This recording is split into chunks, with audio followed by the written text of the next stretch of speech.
So thank you. My name is Filip Tittl, and I will be speaking as well on behalf of my colleagues from Faculty of Architecture, Czech Technical University in Prague, as well as the Housing Policy Center, the Research Institute in the same city. And I will be presenting I'll be talking about housing estates, and I will be presenting the strategy for transformation of housing estates using the example of housing estate in the Jilemnice in the north of Bohemia. Whole thing came out of the big research project called Housing Estates What's Next, which was sort of trying to search for a long-term vision for Czech housing estates and focusing of residential qualities of the environment. You can find more information on the webpage, or you can simply Google the type of housing estate, what's next. What we've done, we prepared detailed analysis of more than 40 housing estate neighborhoods in Prague, in regions focusing mostly on morphology and spatial characteristics, but as well the social and economic background of such structures. And to understand the European knowledge, we made the comparative study of housing estate transformation projects within the European context. And in the last stage, we involved master students of Faculty of Architecture to work together to prepare model solutions or test model solutions in 6 case study areas across Czech Republic. And the last thing, what I will be talking mostly about, is the application of such strategies in the city of Jilemnice and also Czech Republic. But before that, let me add just a few words about housing estates phenomenon in Czech Republic and in Central Europe. What does it actually mean?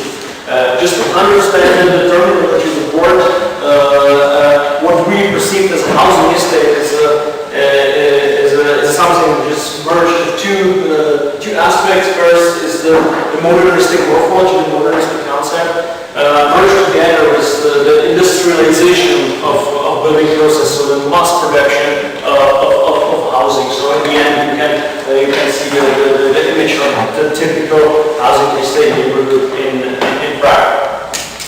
Some basic data on Czech housing estate. I just want to mention 2 of them. The top row saying that 1/3 of Czech population lives in housing estates. Just to make you understand how huge this issue is for a built environment in Czech Republic.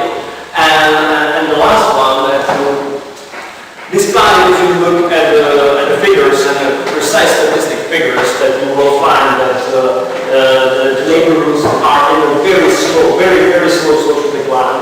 In general terms, you can still talk about socially diverse neighborhoods and in a relatively good shape. But still, there is this sense of there's a shift of social perception from this ideas to ragged edges as housing estates were nicknamed in the Czech Republic in the early 90s.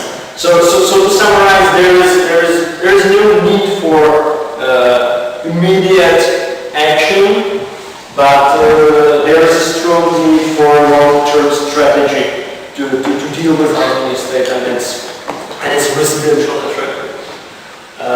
So what we learned about housing estate during the research, I will divide the issues into groups, inherent efficiencies, and the things that are more related to overall organization. I will explain later. But maybe what is interesting here to add is that what I will show is actually can to a certain extent apply in most of the cases we analyzed, regardless the actual economic and social situation in the neighborhood. So it is a part both of social problematic neighborhoods as well as neighborhoods which are actually under pressure for new development and attractive for new development. So inherent deficiencies. That's something what is related to let's say the original setting of the mass housing production in Czech Republic. So just to pick up the low technical standard type of capacity of car parking. And those are things which actually, to a certain extent, have been dealt with the society already dealing with in the Czech Republic. And at least there are things that the people perceived as a problem which needs to be tackled. And there is a second group of things which are more hidden and are in a way more related to general urban setting, and it's and more to the original modernistic concept and the way it was developed during the mass housing production. And I will just pick 3 examples. The rigorous relation of volume and space, of course, the characteristic of the modernistic urban design. But what does it mean actually? Is that in that sense, organization role of the environment is played, instead of network of public spaces, is played by buildings. And there are, of course, several consequences. Buildings are often privately owned, buildings have different life cycle than public spaces, etc. What is related to what I said before is an absence of readable spatial pattern. And when I say absence of readable spatial pattern, I do not mean the footprint looking from above, that's quite readable, but I mean the understanding of urban environment when you are actually a user of environment, when you are within the developments. And you can easily on this diagram showing the discrepancy between urban structure and traffic infrastructure. The traffic infrastructure has little to do with the volumetric organization of space. And of course, it goes far beyond. We can talk about technical infrastructure, etc., etc. Third point, oversized public space. Again, average house neighborhood, 30 to 50% is covered usually by public space. In Czech housing estate, this number is between 70% or even in some areas to 80 or 90%. And of course, this raises the questions of maintenance costs, etc. But this issue is more deeply related to using the neighborhood for its inhabitants. It represents certain reduced ability to accommodate variety of activities and livingness of the public space within the neighborhood. Although what I showed leads to several points.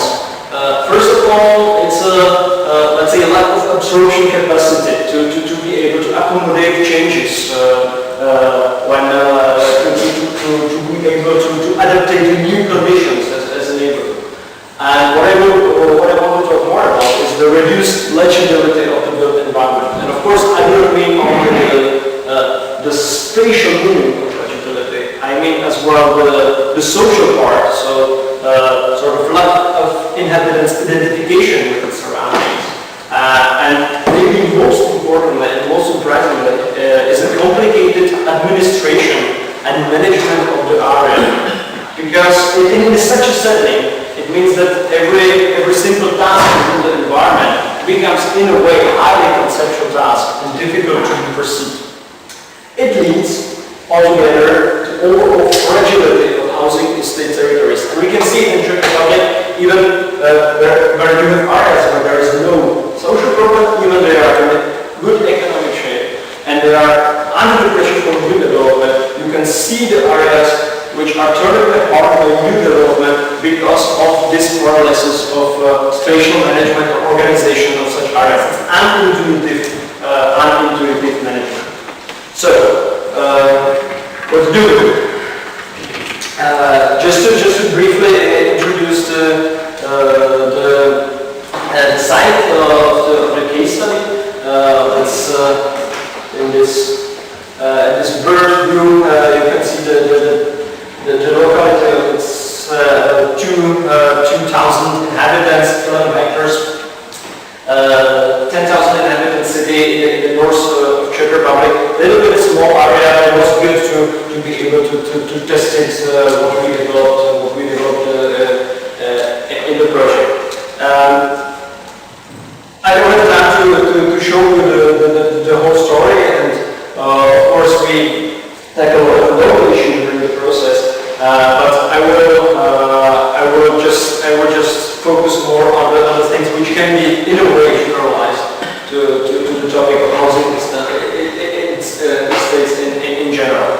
And just to give you some information about time framework, we are now in the stage at let's say conceptual master plan or conceptual study experimental master plan. So nothing has been implemented yet, but I think even though we are in this stage, we can learn a lot out of the project since we try to apply the scheme within the real environment. Of course, we went through the public discussion and we participated in the project with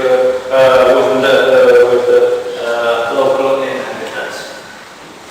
So again, having in mind what I've said in the beginning, Czech housing estate, no need for immediate action, no big resources to make big changes, and no need for it. Basically, just need for small improvements. So we've choose a little bit minor approach, which is based on a combination of two aspects. It's a long-term framework which deals with overall legibility of environment and its management, and the real transformation which is produced by the synergy of small scale or small intervention within the area. As for the development of a long-term framework, what is important here is the spatial organization of the environment into distinguishable units. This is of course related to spatial understanding of the environment, of the neighborhood, but as well it allows for better procedural aspect of this thing, to divide the environment into manageable units for subsequent processes of transformation. As an example, that's a scheme showing the delimitation of urban blocks, allowing the area to be dealt with by standard master planning procedures and master planning tools. Of course, introduction of public space hierarchy, simply making the framework for a small intervention. And what does a small intervention do? Actually, there is a need for fulfilling two goals. Of course, that's for elimination of selected deficiencies or improvement of particular places, but as well, in the same time, helping to build up the overall framework while increasing the legibility of environment. I will show you three examples of typical systemic interventions we used in this area.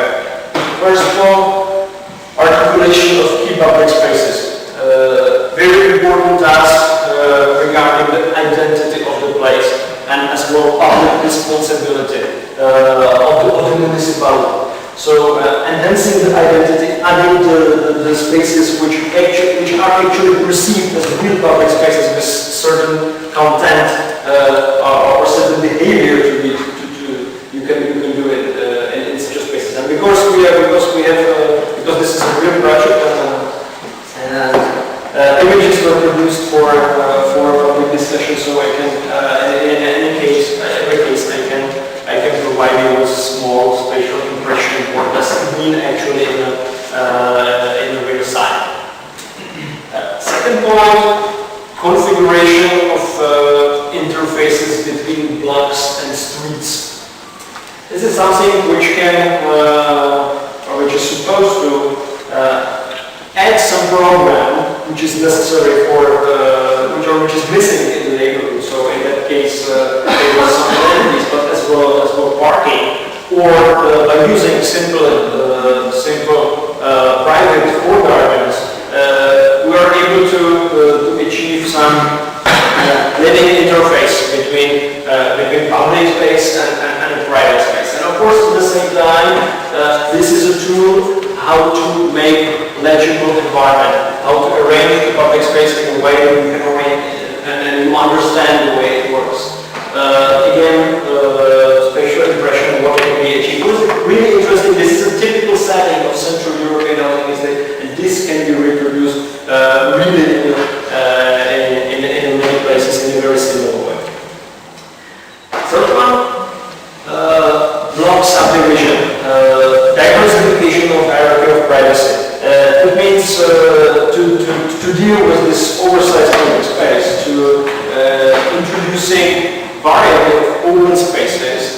which can accommodate different kind of activities related to different communities.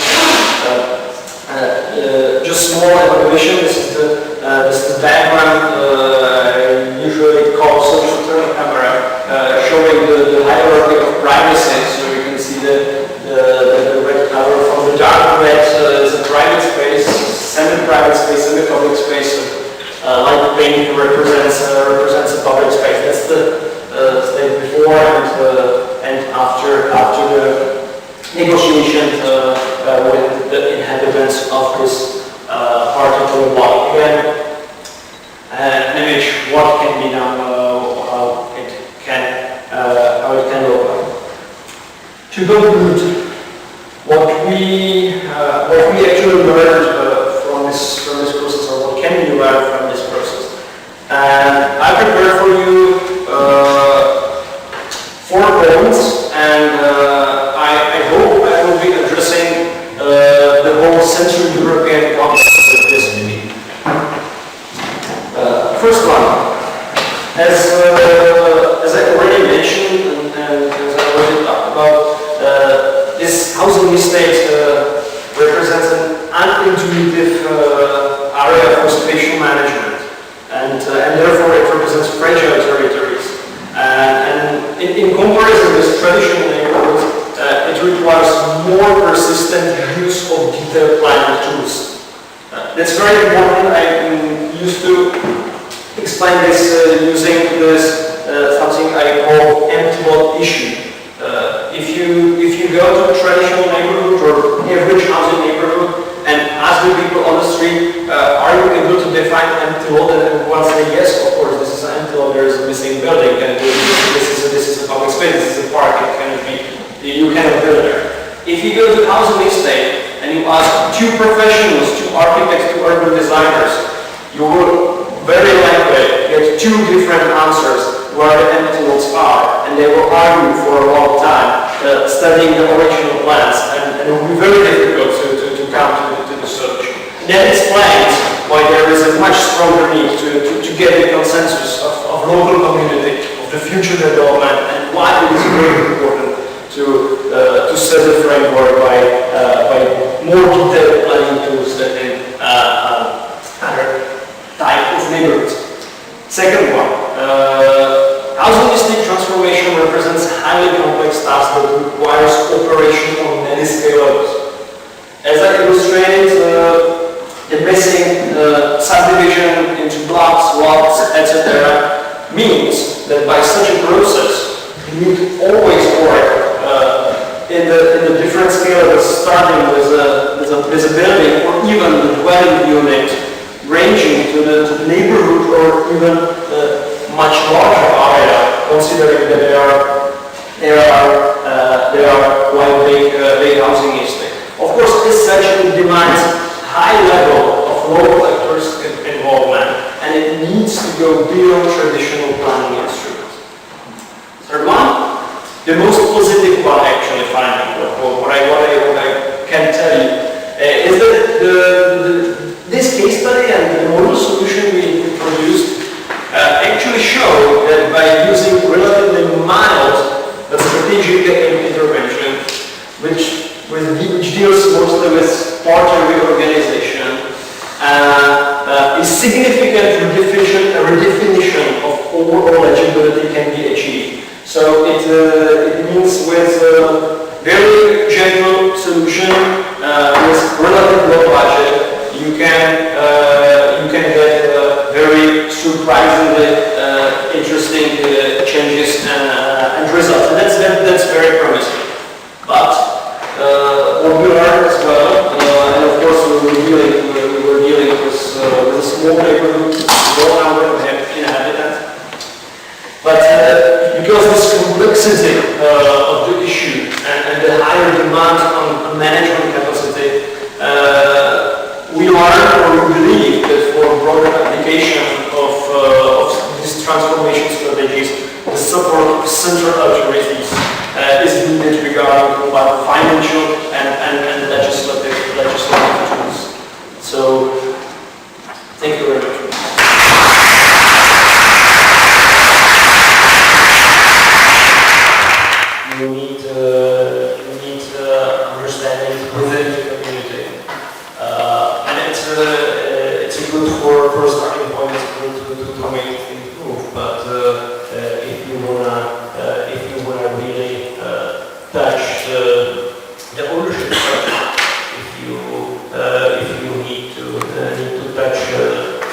the way the people actually own the spaces and the municipality take care about the spaces. You need maybe not legislation, but you need administrative capacity to administrate such changes, and because those are complicated changes. And of course, maybe what I haven't mentioned is what is very important here in Czech Republic and I would say even in Central Europe is a very scattered ownership pattern. So here there are no housing associations. Basically, really small amount of people living in housing estates are tenants. Most of the dwellings are privately owned. So you're dealing with private owners of single dwellings in amounts of hundreds and thousands. And this is something really I haven't found a comparable experience from other parts of the world or from other similar projects to proceed such a thing in such a large scale. So maybe that's why I emphasize this part, because of this initial setting which we have here. Presentations. My question, I guess, is more specifically targeted at the Czech presentations. You were presenting these strategies to remodeling the physical appearance of the public spaces between buildings. I think that's a very important thing to engage with. But as long as you only focus on the physical aspects of the design, as I say, you may risk at moving from very boring outdoor spaces to very boring pretty spaces and not really achieving much more than that. Because I think many of the problems relating to these large-scale estates are also associated with the lack of functional mix and the lack of social mix. So what are your perspectives onto the functional social aspects of regenerating these spaces in relation to, let's say, merely as important as it is to deal with the physical appearance and spatial organization of these spaces? Well, maybe two answers. First one is, and I can mention in the presentation that the social status of housing estate neighborhoods in Czech Republic is quite fine. We have really socially well-balanced neighborhood. Even you can find quite a rich people living there. There is a danger that those people will leave the places, but the actual state is quite fine. So I'm not arguing for not caring about social aspect of the design, but the initial setting is that despite this good social setting, that you can feel that there is a problem with residential attractivity, with the spatial setting, with the way people use the space. There is a danger that we will lose such a setting. And the second answer is that I deeply believe that the spatial arrangement of environment and the way people behave in it and the social relations are deeply related.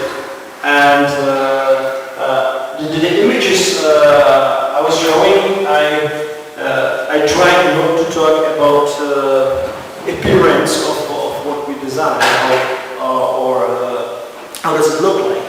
But it's urban design typology what we try to introduce, and certain type of spaces with certain dimensions, with certain way of organization, attracts certain ways of social behavior, and those two things are interlinked. So I do believe that when it's not enough, of course, but when you make this right, you make very significant help to actually achieve